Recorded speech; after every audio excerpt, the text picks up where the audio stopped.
Hey guys, Mike from Jeeps on the Run, as well as Midwest Adventure Life. If you're a Jeep owner and you're on Midwest Adventure Life, follow our sister channel over here at Jeeps on the Run. And if you like adventure, follow our channel here at Midwest Adventure Life. Today we're going to be talking about the Maximus-3 tow loops. We tow our Jeep Wrangler behind our Class A RV. If you watched our previous videos, we show you all about hooking up and installing the Maximus-3 product. Today we are installing some of the updated Maximus-3 loops.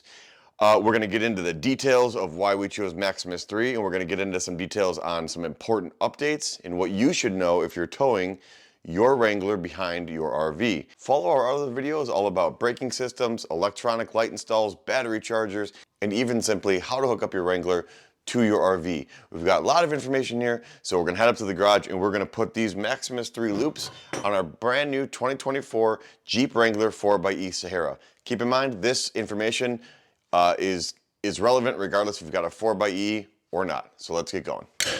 All right, so as we already talked about, these are the updated ones. If you've purchased these in the past couple years, they've made a few changes to them. If you look on Maximus-3's website, there are some additional reinforcement brackets that you can purchase with this. Well, it doesn't hurt with the install. If you install these correctly and you use them correctly, those additional reinforcement brackets are not required. If you've installed these previously and you haven't used the tow system properly, or maybe you had an incident without brakes, or you weren't using the tie rod bar, you might want to consider adding those reinforcement brackets to your already installed system. But we'll talk about that a little more as we dive in. The first thing we're going to want to do is we are going to want to take off the bumper. I'm going to start by removing this lower air dam under here, and then we're going to remove the entire bumper. A few tips and tricks about removing the bumper. So these are the pins. This is one style pin. A lot of people get confused about these. These are super easy to remove. All you do is pop out the center, and then this pin, the whole pin will come out. If you accidentally pop them apart, no big deal. They're kind of keyed when you go to put them back in, but when you go to reinsert them, you want to make sure this is open. You'll put it in the hole, and then you will push down on that pin. Again, save for removal. Now that I put it in a bad spot, but you're going to go ahead and get underneath that center, pop it up. I know it's going to be hard to see. And then go ahead and get underneath the entire thing. If you have a vehicle that has the Phillips style center, I'm going to give you a little tip. Just drill it out. You're never going to get that Phillips screw out. Just drill it out and replace it with these. You can find these at any auto parts store. So remove this one and one over here. Your other option is you can remove the half of dozen of them here, but if I just remove these two, it's going to come off with the bumper. Now a couple little tips about the bottom ones, I'll show you in a second here. There's an 8mm bolt right here, as well as one right here. Remove those two. And there's about a half a dozen or so additional pins here that we're going to pull out. If you have a tool like this, it will make your job easier. You can, however, pull these out with a screwdriver. These ones are a little more stubborn because as you try to pull out the outside, the inner part wants to come with it, and you really got to remove them in two pieces, or at least get that center part out. I'm going to get one out and show you what I'm talking about. That's the center piece, and then that's the inner piece. So again, you see how easy this tool makes it. You can get it with a screwdriver, but when you go to reinstall these, I would just put this piece in first and then come back. Again, these are kind of keyed, so they're a little bit challenging. Come back and put it in.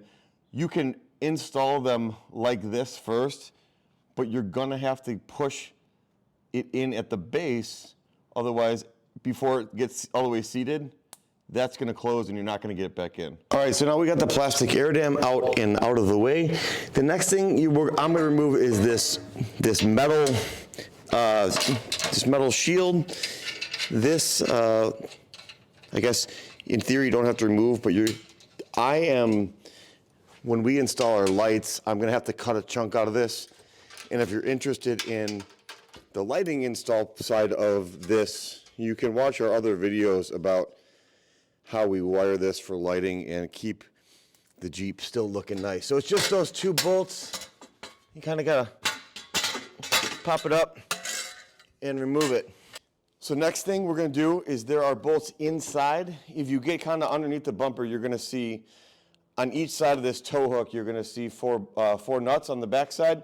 So you're going to reach 1, 2, 3, 4, 5, 6, 7, 8 over there. And then the bumper will come undone. There are these plastic wings over here that you can remove if you want. It's just another dozen more of those plastic push pins. I can get to the bolts without it, but if it helps, you can remove them. And then what we're going to do is I've already disconnected the harness for the fog lights. But once I get this off, I'm going to show you how to disconnect this harness. On the 24s, the plug is a little different than previous models. The previous models, it seems very obvious. You pull the red pin and you unplug it. This one's a little bit different. I don't know who designs electrical harnesses. I think they just have fun with trying to make it hard. So I'm going to show you how to pull that. But my next step is to remove these 4 nuts, and we'll get this off. So I'm not going to lie, I cheated. I used my pneumatic impact. You don't have to use pneumatic, but a deep well 18 millimeter with a swivel head, you can get to all 8 of those nuts pretty easily without moving anything else. So they're all removed, and at this point, everything should just slide right off like this. It's kind of why I got this blanket here. Now what I want to show you is this harness. This is the wire harness for your fog lights. So in order to get this off, what you need to do is you have to pull this yellow tab back and lift up on this gray part like that, and then it will literally unplug. And the harness is right here on the passenger side against that frame rail. So that's your only plug, assuming you have fog lights, and then you can see the 4 bolts on each side, and then the bumper is off. Now, I'm going to go a little bit out of order according to these directions, which if you watch our previous video, the previous directions for these tow points, they did not give directions for the plastic bumpers. They only gave directions for the Rubicon bumper. They're still in metric. I don't know, the company's out of Detroit, but for whatever reason, everything's in millimeters. For us goofy Americans, I don't know. So not a big deal. I'm going to show you some tricks. You almost don't even really have to measure where these land if you have this plastic bumper. But we are going to have to cut some stuff out of this metal part. And then what we're going to do is we're going to install the hooks first, and then we're going to come back and we're going to adjust the bumper to fit back on. So we'll jump into the next step here. One thing I do like about the way they've packaged this hardware is you've got 2 separate packages in here. And basically one is for one side and one is for the other. The 2 things I should note is these are obviously not in the package. So as you would guess it, you're going to have 2 for that side, 2 for this side. The only thing that you should pay attention is any of the hardware that is not gold, such as this. So the gold is all your grade 10 or 10.9 or grade 8, whatever you want to call these. That's all your heavy duty hardware. These are for installation only, so these are going to be temporary. So you'll use these bolts on both sides, but otherwise the bolts are packaged per side, and then you've got your hook, and then you've got your spacer. These spacers are new. If you've installed these previously, you had some different washers to put on front before the bumper could go on, and this kind of fills some of the void here. We'll get into that in a second. So we're going to get these prepared, and we're going to show you what the next steps are. All right, so this is the layout you're going to need for each side. This is your temporary hardware. You're going to need the 2 M12s or 3 M12s, the 1 M10. You got your washers set out. 2 of these are going to fall into these encapsulated nuts. One is going to fall into this flange nut, and this one's going to thread into the frame. So just make sure when you're organizing your hardware, if for whatever reason the bags are mixed up, this is ultimately what you need per side. These you are going to share on each side. All right, so first thing we're going to do is we're going to take off these little brackets right here. So there's one on this side, and there's one on that side. Same exact bracket. Those you can set aside. You are not going to use them again. I've got my Maximus-3 and on my spacer, and we're going to put this right in here like so. I've got my temporary hardware. I'm going to just put it in here like this, and I'm going to just kind of hand tighten it for the moment. You're going to get an idea of what's going on. I wouldn't tighten it up yet because in case you need to move this around. Now if you get a view from the top down, you can see this spacer kind of fills the void, and it lands real nice. Now, if you had those additional brackets, they would go into these frame horns right here, and they would tighten this all together. Again, if you're adding this at this time, now would be the time to add it. It's not required if you do this setup properly. So we are not going to use those today, but again, you're not going to hurt anything by adding them. But I'll show you how to continue the installation without them. My first one, I've got this M10 here, and that I've got a washer on, and it's going to take a little finesse. We'll get that started here, and this is kind of why I say don't tighten these front ones up, because you're going to need a little help here. So we're just going to, again, I'm not getting anything super tight. We're just going to go ahead and hand tighten this stuff. The next is this M12. I'm going to put this through here. There's a capsulated nut. Now there's a hole in the bottom of this. You can get a wrench up to it, but if you kind of play the game of operation, you'll get your fingers in there and you can get this one started as well. Again, that one is just your normal flange nut on that one. I've got that one snugged up. I'm going to get that snugged up. And then what we're going to have to do is we're going to have to drill these 2 holes here. I've got 2 more bolts, and that's where these are going to come into place. We're going to go ahead and get these through the frame and up behind here. And so my next step is I'm going to kind of, at this point, I am going to tighten everything up so I know it's in place before I start to drill these holes. So we're going to go ahead and tighten this stuff up. Again, not to like finished specs, but at least so I know everything's aligned properly. And then we're going to go and we're going to drill out those 2 holes. All right, so we got everything tightened up with those nice nuts they give you on the back. You almost don't even need to grab a wrench on the back side, but everything's nice and snug. We got to drill these 2 holes. So the drill bit I have is a 3164, and this is not a requirement, but it helps. Center right where that hole is, it's a center punch, and it leaves you a nice divot in the frame. So these are spring-loaded center punches. So when you go to drill, that bit's not going to walk around. It's going to land right in that hole that you just created. The next thing you want to do is make sure you keep this drill bit straight. The good news is you're not going all the way through. You're just going through this one side of the frame, but no less. You're going to want to keep the drill straight as you go. When you're doing metal, slow and steady is kind of the winner on this. High speed will just heat up the bit and wear it out. So just take your time and go for it. Okay, so we got our 2 holes drilled. Looks good. Those are your 2 bolts. Make sure you put washers on them. I wouldn't jam them all the way in yet. So now you need these guys. It's gonna make it a little easier. You're gonna want to bend this kind of like this, and then like this. Something like that nature you're gonna want, right? So now that I've got this bent, you're gonna want to start with the top bolt first, but you got to come in through the bottom. So it's a little bit of a challenge. You may kind of have to play with this angle just to get it right, but it's actually not really bad at all. I'm already started there. So we'll go ahead and get that tightened up, and then what we're gonna do is I'm just gonna kind of bend this out of the way, and we're gonna do the same with this bottom one. Kind of make it like that. And we're gonna get that guy in there. There we go. Okay, we're gonna do the same with the bottom. Again, do it all by hand. Make sure you get it threaded so you don't cross thread anything, obviously. But that's it. Let's grab a socket here. I texted him when I got back. But then I'm just gonna snug these guys up.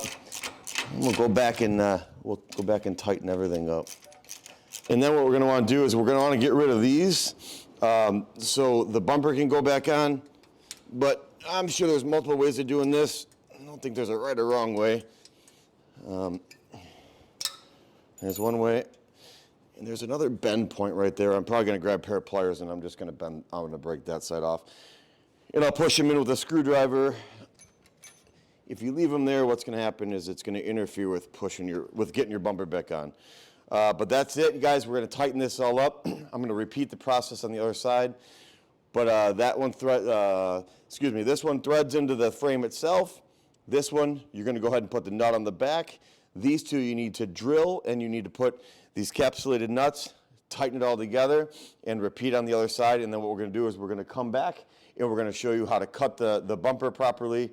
And then I've actually got wires already started. You can watch our other video on how we wired it. We'll finish that video off today with finishing the wiring for this. You guys, this is a really good way of towing. But we're gonna continue the other side. I'm gonna repeat the process and we'll come back with the bumper. So I got the bumper, it's upside down right now. This is the plastic style bumper. If you have a Rubicon style bumper, this isn't gonna work. You're gonna have to measure it out.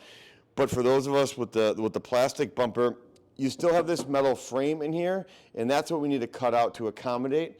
So if you look, there's these notches, if you will, along the bottom edge of the bumper. Each outside notch, ironically, is pretty much where these horns are gonna fall down. But we need to cut out this metal portion here. I've already started notching it with my Milwaukee cutoff wheel. Honestly, at this point, whatever tool makes the most sense to cut this out, you're gonna wanna cut this out to at least to here, depth-wise, so that this, your new toe point can fall into this section here. So I got as far as I could with the bit. So I'm either gonna get in there with the Sawzall or this vibratory tool. And I'm gonna finish this cutout here. It's probably not gonna be the prettiest, but you're never gonna see it when you're done. So we gotta cut this out, this horse-shaped U section basically here on both sides. And again, it's the outside notch on the left, driver and passenger side, that we need to remove this material. And then it will, when it goes on, it will fit on all the way, and then we'll show you what to cut on that lower air dam. So I'm gonna finish this job out here. I'm gonna start on this side or finish on this side. I've been starting with this Milwaukee cutoff wheel. It seems to work pretty well. It works better with a charged battery.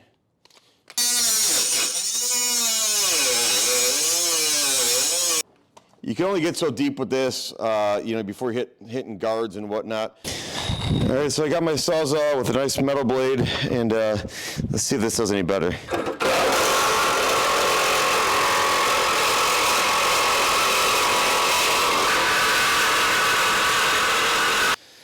Now, I think we're gonna do the old bend and bend technique. Where are my vice grips? So we'll do might have to get this in a little further. There it is. Again, I know it's not pretty, but it's going to work. So we're going to finish that on the other side. Make sure when you're doing this that you don't hit your bolt down there and screw up the threads. That would be no bueno. Probably could use tin snips for that matter if you didn't have these tools. But that's it. I'm going to hit it with a file and probably just touch it up with a little spray paint too, just to eliminate any possibility of rust. I got all those notches cut out. One word of warning, maybe pull this harness up, tuck it out of the way, so when you go to put this back on, that you are not fighting it. And that should be it. I'm gonna get my head under there and look and make sure that we are bottomed out on all four sides. And this might be helpful for a second person. So I'm just gonna get this bottomed out and then we'll show you the next steps. All right, so these outside ones for the bolts for the nuts for the bumper are definitely difficult to get to. Now that you've got this extra inch plus of metal in the way. This is your friend, a little swivel, Harbor Freight special. Insert all your comments there, that's fine. Probably want to wear some safety glasses with this, and you want to make sure this is remotely straight, otherwise this thing lets go. That socket is going to be God only knows where. So it is not the best scenario, but it does work. All right, so we got all 8 of the nuts tightened up for the bumper. Not gonna lie, those outside nuts are a little tough. The swivel definitely helps. You might have to finish it off with an 18 millimeter box end wrench. Just get them all tight. It'll bring the bumper in. If it didn't line up perfectly or it didn't push in all the way perfectly, those nuts will tighten it up. Now here, I've just got finished putting on this lower air dam, this metal section. You'll notice here that mine is notched out. I've got a section here notched out. And the reason I have this done is I'm gonna put my electrical harness, my plug, my 6-pin plug is gonna go right here, and that's gonna be for my umbilical cord from the Jeep to the RV. So if you're not doing any wiring, you can just put yours back on as normal. Otherwise, I just measured from the center and I notched this out. And then you can follow our other videos and see how we do all of the electrical and why this is notched out. So the next step is we need to take this and we need to notch this out because this is not gonna go back on without being cut. So I kind of got this just to give you an idea. This isn't really centered. Just for frame of reference, you're gonna want this horseshoe area cut out. You're gonna want it basically centered with that hole. There's your outside hole, one in. Same over here. Your outside hole, one in. You're gonna want, and this is off for another reason, but you're gonna want this right about here. I'll get a tape measure and I'll let you know about how far down we went. And what I'm gonna do is I am going to use a hole saw, and the bottom of my hole saw is gonna make this bend. And then I haven't decided what we'll use yet. Maybe we'll use the Sawzall and we'll finish up those lines. And what that's gonna allow for is that's gonna allow for this to go on and slide right behind these points. Now, if you bring the camera over here, just want to show how well this fits. We did no cutting on the bumper. The only thing we did was cut out that metal stuff we showed you, so you can see just how nice that fits in that plastic bumper. It looks really good. All right, so forget the lines that are on here. That was from a previous project, but I'm kind of eyeballing it. I'm not gonna lie. I'm coming down here. I used my punch just to give me a spot. So I'm going 2 inches down from there with an 1.5 inch hole saw, which is centered on that hole like we talked about. Just go nice and slow. I'm just gonna let it go through the bottom there. Now what we're gonna do is we're gonna go right to the edge of that line. I'm gonna draw a straight line there. We're gonna draw a straight line here. You're gonna really want to bring it all the way out.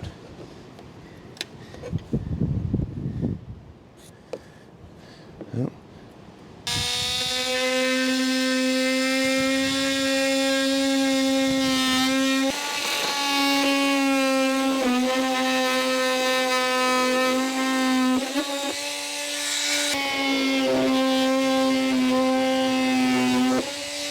So you're gonna clean that up.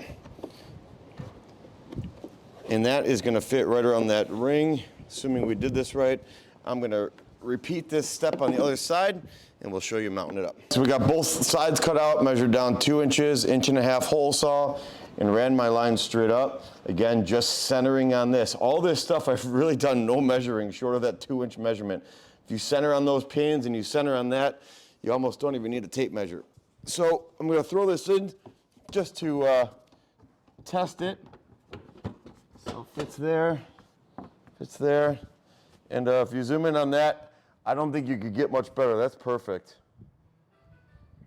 Before I actually put this in, I'm gonna drill a hole in the center of this that matches up with that, and I'm putting my 6-pin